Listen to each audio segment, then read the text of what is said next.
And it was you with a friend of mine, Cristiano Ronaldo, the football genius, greatest player to ever play the game as far as I'm concerned. And you'd been to see him just privately. And he was saying how great it was that he'd met you and you'd gone there.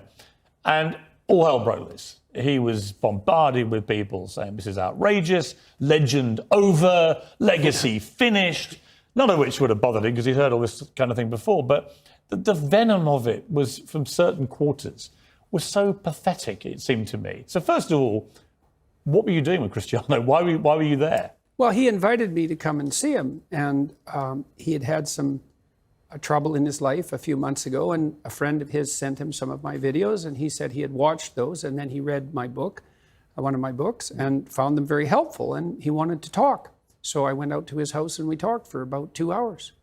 And he showed me all his equipment for keeping himself in tip-top condition, and we talked a bit about his companies, but mostly we talked about what he wanted in the future and some of the obstacles that he's facing while pursuing that. And so we had a strategic conversation, I would say, for about, on those topics for about 90 minutes. Were you, in a way, the Ted Lasso figure in his life? Well, that's what it felt like. He didn't realize he was missing? Yeah. Well, I think maybe he did realize that he was missing it because he seemed to have found it to some degree in those lectures. And so, I always like to hear not only what people are up to, but what they want. And one of the things I loved about my clinical practice, which was very much predicated on this, like, well, you're miserable, let's say, and not to say that he was, because he has a good life in many ways, but if you could envision a path forward out of your misery, let's say, to somewhere better, what would that look like? And it's not a question people ask themselves with enough depth.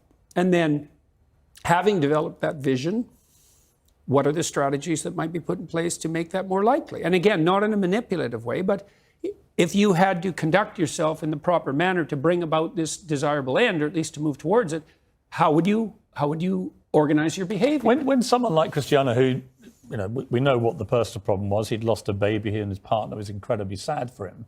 And professionally, after that, a lot of turmoil as to whether he was going to stay at his club and so on and so on. It seemed to me, talking to him in the last couple of days after he saw you, he's in a much better place, actually. That's what happens when you hang out with reprobate like me. Yes, but really interesting to me that so you and he both got criticised for just seeing each other, but actually it was clearly very helpful to him. Well, I hope so. That would be lovely if it was true.